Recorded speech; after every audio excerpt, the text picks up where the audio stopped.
Hey there, welcome. Today I wanted to talk about desire because this is a big topic in spirituality and yoga, in Buddhism, Hinduism, non-duality, and it's almost nefarious at this point. We'll see people try to renounce all desire, live an ascetic, monkly life, or a rigid life, or accidentally judgmental life towards their own beingness and towards others. This can amount in a kind of being controlling too. Then we have people that are just, kind of just living a normal life or a hedonistic life, a life of recreation and luxury, even if it seems moderate compared to some. And these aren't really encapsulating the ideal of a spiritual path that understands desire's role, and what the sages mean when they say, let go of desire.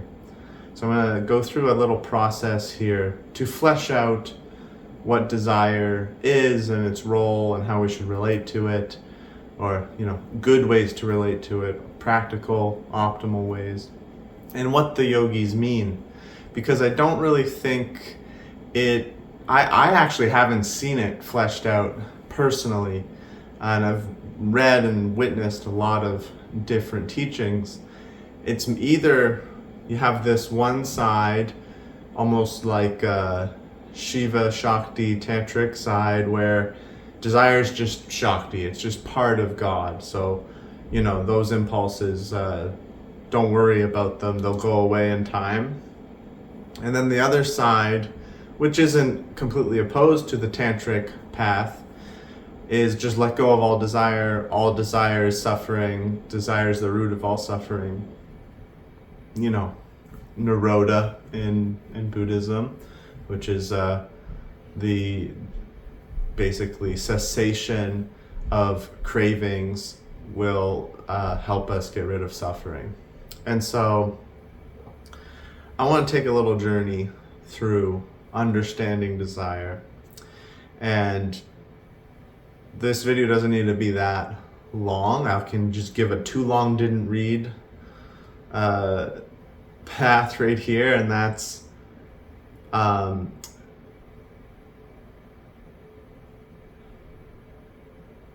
the problem with desire in practical daily life is how we relate to not having desires, how we relate to the process of achieving desires, maybe having desires that are unrealistic, desires that are too often, and desires that maybe cause suffering on the body or other bodies or other beings. So we have desires that the way we relate to them, the way we use them, causes us craving, addiction, dissatisfaction. But there are ways to relate to not having desire positively, like looking forward to it, or excited, or it's enjoyable to test oneself or challenge oneself. It's enjoyable to do the process of creating desires, as in, making sure they manifest, rather than being angered or irritated or discontent when they don't happen or when they're not present. So practically speaking, just relate to the pattern of desire positively, not having desire, achieving it, and then not having it again. Relate to that whole process positively for all desires. Secondly, desires are just God. They don't actually exist in and of themselves. Just like anything we put a label on, any pattern we point at, desire itself isn't this separate thing from God, from Shiva, from Shakti, from Vishnu, from the great perfection, from the great wisdom, the infinite. They are just patterns within God, as God, that we label desire. But really, there's like infinite variety of these things. All the way from I'm addicted to heroin to I want to help the lady cross the street. It's like the amount of patterns that sentient beings go through that we can call desire is infinite. It's endless. And not all of them are going to be the source of suffering or cause suffering. So that's another way to understand it, is just detach from the labels of desire and move with reality with a different understanding. We're not even thinking about desire or no desire. This duality isn't even occurring. And we just trust God. We have faith in God. And third is what the sages are actually trying to convey to us, or trying to help us learn, is that almost all desires, pretty much all of them, to the point that they feel comfortable saying, let go of all desires. Like nearly all desire will have this framework, which is we want to control the infinite and make it a finite pattern. We want to contract the world to fit the shape in our imagination.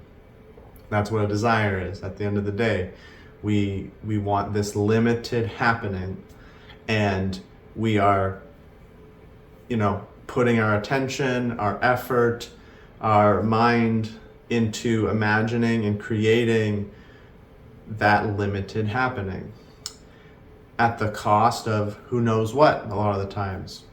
If we want jewelry, if we have a desire for jewelry, there are so many ecosystems and mines and foreign workers usually, and people and transit workers, just so many things that have to happen, that other people have to do specific limited things so we can just have this like useless appearance on ourselves. That's the issue with desire, is that it's almost always going to be wanting and trying to create and paying attention to the limited, the finite, the illusion, like by nature of almost all desires. Even the desire for the idea of enlightenment, the desire of virtue, the desire of wanting to help people, a lot of times this comes with a limited notion of wanting the universe to be a certain specific way. None of this is bad, because the universe is unaffected by any of this. Like God's completely unfazed by any of our trite, workings. God's completely boundless.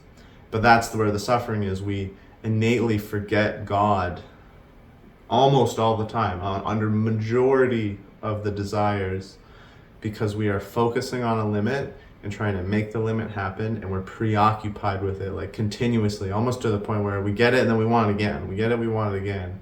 We're trying to keep turning this,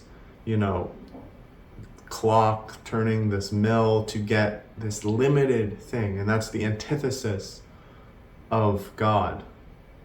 God allows all sorts of limited experiences, all sorts of ideas of limit, because God's infinite and kind and all loving and can allow anything to happen. But that's where the issue lies in majority of desires, that it's not desire is the root of all suffering, it's that entanglement with limitation, with finiteness, with illusion is the source of all suffering. And that is what happens when we desire. However, it's still all God at the end of the day. Suffering's God too. So it's kind of like you're probably not gonna just by reading a line that says let go of all desire, have it vanish. If we look at what mostly happens, that's not what happens. If we look at people that even say let go of desire, they don't look like they let go of most of their desires. It looks like desire is still happening for many teachers, many sages, many saints. And it might actually be happening. And so the reason I'm fleshing this out is because I think the Western, it's not just the Western population, but people in general want prescriptions. They want to like, do this, don't do that, do this, don't do that. And they want to, get the A+ on the test for spirituality so that they can feel good about themselves and feel like they're making progress. And desire is a tough one. Desire is one where most of us fail. But most of us fail, even the monks fail. Like when you reduce so many desires, you actually cut out part of God, part of the self, part of truth. Because even though there's a part of desire that has our attention focusing on something limited, our attention is completely, wholeheartedly connected to infinity. And the desires that have been conditioned into the human spirit, into the human species for time and time again, they're also connected to the infinite. So when we try to prohibit certain things, sometimes we cut out way too much. So, a monk that just totally tries to renounce desire, and what happens is they're lethargic, they're slothful, they're irritated, they're confused, they're pale, they're fatigued, and they have this murky energy because they didn't just cut out desire, they cut out things that are just positive, joy, happiness, beauty, acceptance, embracing nature. And this is unattractive to a lot of people. It looks too hardcore, and it is too hardcore. And this is why you get a sage like Neem Karoli Baba who isn't really getting every single person to do insane sadhana. Some people did because it was appropriate for their disposition and their discipline and so on. But a lot of people, no. It was more about love. It was more about the vibration. It was more about the devotion or other inner qualities. And this happens a lot when you have a very attained sage teaching people. They're not so prohibitive. They can be, but it's not really the focus. And they might say things about desire here and there, but overall they actually will even grant a lot of desires. And the reason I want to mention that is because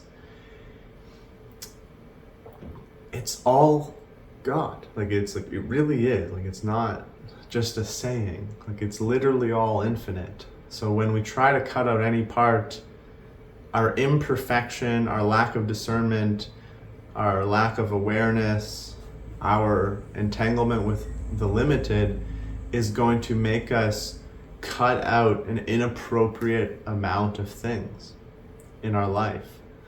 And then when we go to the other end of the spectrum, where we don't cut out desire, we just give in to impulses, we give in to habits, we will see that we're unsatisfied and we keep giving attention to craving, we keep manifesting things that cause limitation on the world, whether it's foreign workers having to slave away so we can have phones or cars or boats or plane rides or certain foods, just cashews alone, the female workers that have their hands all messed up from the toxins on the fruit of the cashew just so we can have cashews. But this is everything.